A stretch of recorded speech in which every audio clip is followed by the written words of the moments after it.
Hello everyone, it's TG Blazar here. With us we've got John Gonzalez, the winner of today's local tournament here in Bartlesville. So he's going to give us the deck profile that he won with. Thank you very much, sir. Okay. Well, let's just jump right into it. Today I was playing traditional Burning Abyss that you can find. So the monster lineup right now is Farfa, Skarm.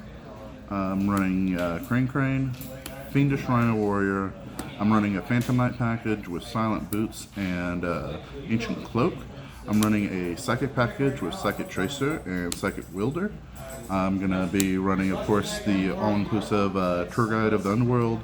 And then after that, we have some of the other Burning Abyss with Alec, Graf, Barbar, Calcub, Seer, and Rubik.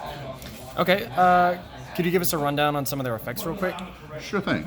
So most Burning Abyss monsters have an effect where if you have no spell or traps in your spell and trap card zones, you can special summon them. And then a lot of them, except for Rubik, have a graveyard effect. But the thing is, you can only use one of their effects per turn. They also, if you have a non-Burning Abyss monster, they destroy themselves. Okay. So that's something you kind of have to play around with. Okay. Next into our spells and traps that we're running. Surprising, I know, after hearing that they destroy themselves and they can't special summon if you have them. But a lot of it is quick play, so we're running Twin Twisters, we're running Instant Fusion, Called by the Grave, Super Poly, a personal favorite of mine. Everybody loves the Monster Reborn, Reinforcements of the Army, Regeki, and a Foolish Burial. So I noticed you're not running any Sekka's Light. Is there any particular reason you went with this build versus the Sekka's Light build? It just gave me a little bit more utility with the extra deck, and I felt that consistency-wise it was better, and because Mystic Mine is kind of running rampant, I really wanted to have the Twin Twisters in the Okay, deck. fair enough. Let's get to some ratios then. Okay. Well, with everybody's favorite, we're playing 3 of the Farfa. This really is a must-have. Farfa, what she'll do is whenever her graveyard effect, she will banish a monster in play until the end of turn. That is really key. This deck likes to just clear a board and punch face. Next in our 3 lineup, we are playing Skarm. She is the tutor of the deck. During the end phase, if she's sent to the graveyard, you can search for any Burning Abyss monster. Okay. So next to go with and kind of get around some of their effects, we're playing our Fiendish Rhino Warrior. It's really great for the deck. So it has 2 different effects. While it's in play, our other Fiend monsters cannot be destroyed by card effects, so they, don't go away. And then if it's sent to the graveyard, I can send another Fiend monster to the graveyard. Okay. Which is really good to get their graveyard effects. All right. Another one is Crane. This is kind of a mid-game card.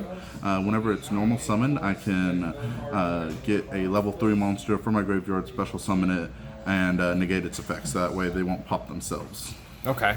So kind of just to reset up your board after it's been cleared or something like that. Yep, exactly what it's for. Next, we're going to go into our Phantom Knight package. I will say it's a little bit incomplete because I didn't have any Fog Blades at the time of the tournament, but I'm looking to get some of those. So it's kind of a traditional one. We're going with 2 of the Silent Boots and 2 of the Ancient Cloaks. Okay. And then we have our Psychic package.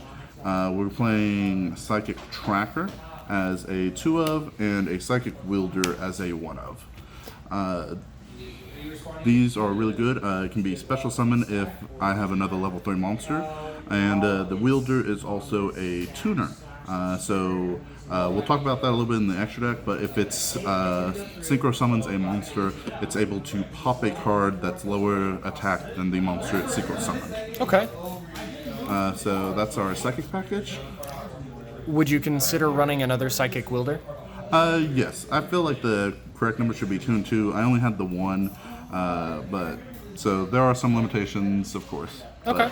But, another card that I felt and realized afterwards was Emergency Teleportation. Okay. E-Telly? E-Telly, as everybody lovingly calls it. And I realized after the fact that I didn't have that, and what an oversight it was.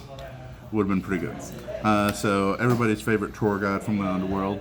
Yep. Whenever she's summoned, you can summon a level 3 fiend type monster from your hand with its effects negated, and she cannot be used as a synchro material. So it's fairly good, of course, and their effects being negated doesn't really matter because they still will get their graveyard effects. Right, and just kind of helps you go into that Dante. Yep, Dante's everybody's favorite. So next we have a couple of the Burning Abyss monsters that I'm running out some one-ofs just to fill out the list, get some names in there.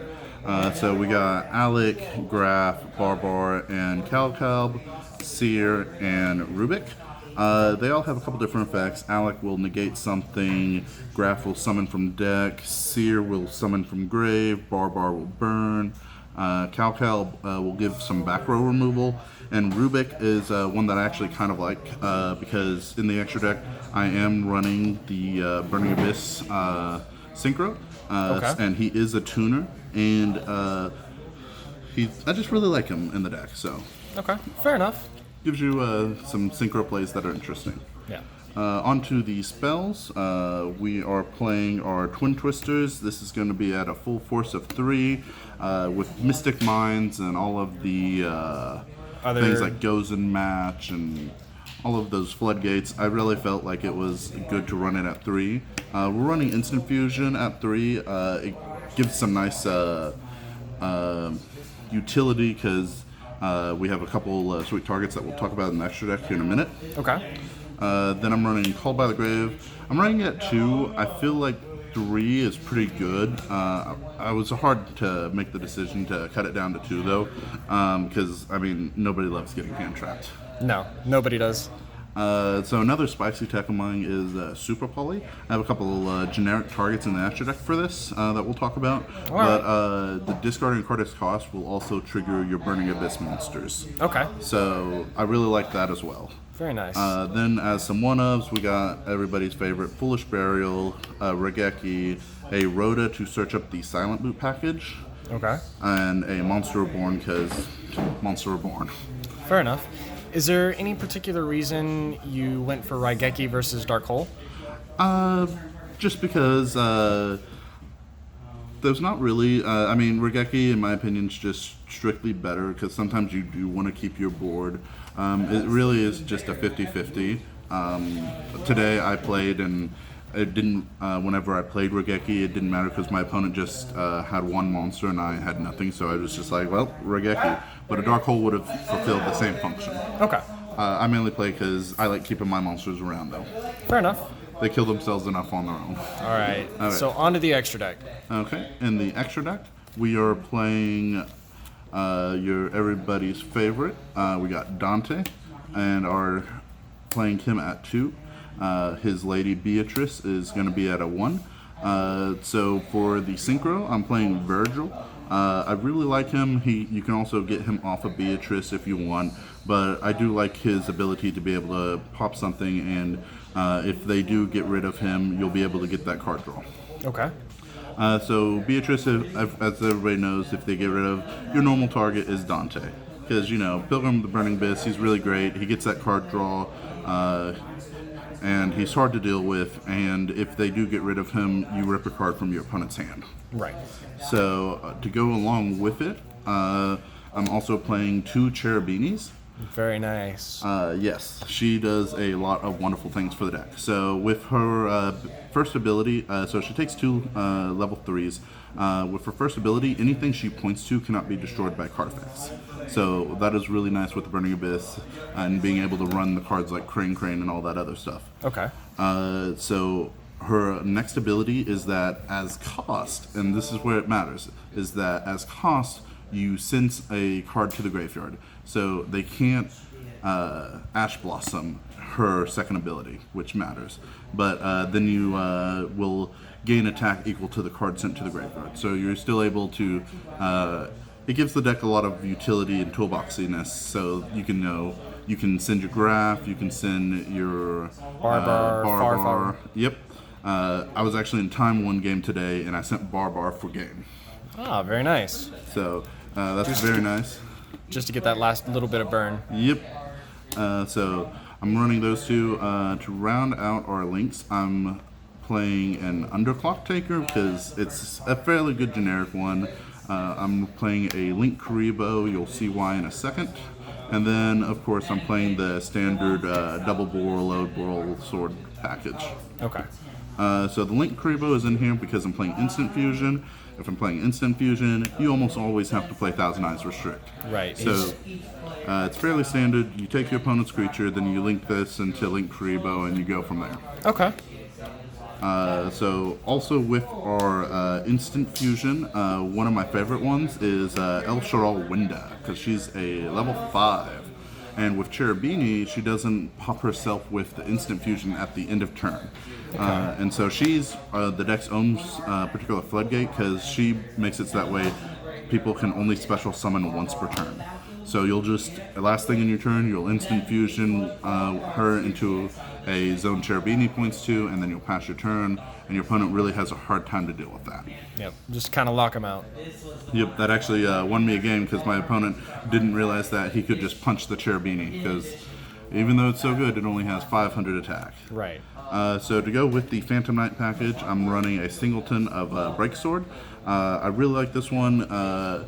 And this is actually one of the reasons why I'm running Underclock Taker in the deck, because of his destruction ability. You can get back the Phantom Knights and then just link into Underclock Taker. Okay. And his ability will be able to pop another card. So it's just all about being able to destroy your opponent's board and get some stuff out of it. Okay. And then because I'm playing Super Poly, one of my favorite ones, I'm playing Drago. This is supposed to be a Starving Venom, but don't have that yet. Hopefully get in the Mega 10 coming up. But it takes a fusion monster and a dark monster, so it's fairly easy to make because, we have Thousand Eyes, Winda, and we have Dante to get. If I didn't end up playing any Thunder Dragon matchups, but it's really good against Thunder Dragons. Okay. And all of my Burning Abyss are dark, so any fusion deck, I can just get rid of their fusion monster that's being a problem. Gotcha. Okay. So that is the main deck and the extra deck. For the side deck, I am actually playing everybody's favorite Gallus Star Beast at a 3-up. Okay. Just because of the time rules being what they are, it really helps bring those in that game 3 and being able to get a little bit of that more burn damage that you need. I'm playing a singleton of a Ghost Spell of Haunted Mansion. She's really nice. She prevents Called by the Grave, which can hit the deck fairly hard because it's fairly grave based. So Right. I really like her. Then I'm running everybody's favorite Dino Wrestle of Pankratops. This is a going second deck, so I board out some of my going first deck stuff. Be able to play Pankratops. Everybody loves it. It's really great. I don't think I need to talk any more about it. Everybody loves it as long as they're playing it. Yes. To go with it, I'm also running a couple of the Burning Abyss monsters in the extra deck, just if I feel that I need to bring a little bit more in. Calcalb again will be able to pop that back row, and Lebec, if I'm correct, it special summons something from my hand if it's sent to grave. So they're just to get some more names in there in case I need something with Barbar that I don't want to get rid of. Right. Then because of, again, some of the floodgates and stuff that are going rampant, I wanted to be prepared for that. So I'm actually running a Magic Deflector as a spicy tech, because really this deck, if it's able to go off, it just needs that one turn to be able to punch with a Bull Sword or something. Right. As people have called it, Bull Sword deck. Then I have Imperial Order, again, same philosophy, but it'll stick around for a turn for a little bit longer. I have some anti-spells, really great against Pendulum decks. I ended up playing one today. It was a generic Guard Dragon Pendulum Magician deck. Really helped a lot there. Okay. Then, as some spicy tech, I have a couple of the generic fusions for the Super Poly. I have Violet Chimera for the Sound Great matchup. I really like it. So you have that in there that you can board in. And then I also have World Challenge Star Dragon Amaduk, because it's not that hard for you to end on like a Cherubini, have a Super Poly set, and then whenever your opponent goes to do their Guard Dragon plays, they'll have 2 Link monsters, so you'll just super poly when they summon the second one and get out this Amaduke. Okay. And he's a fairly big beater, kind of hard to deal with, so I really like him. All right. Well, that looks like the entire deck. Yep, Thank you very much, sir. I really appreciate it. no problem. Thank you. You're welcome.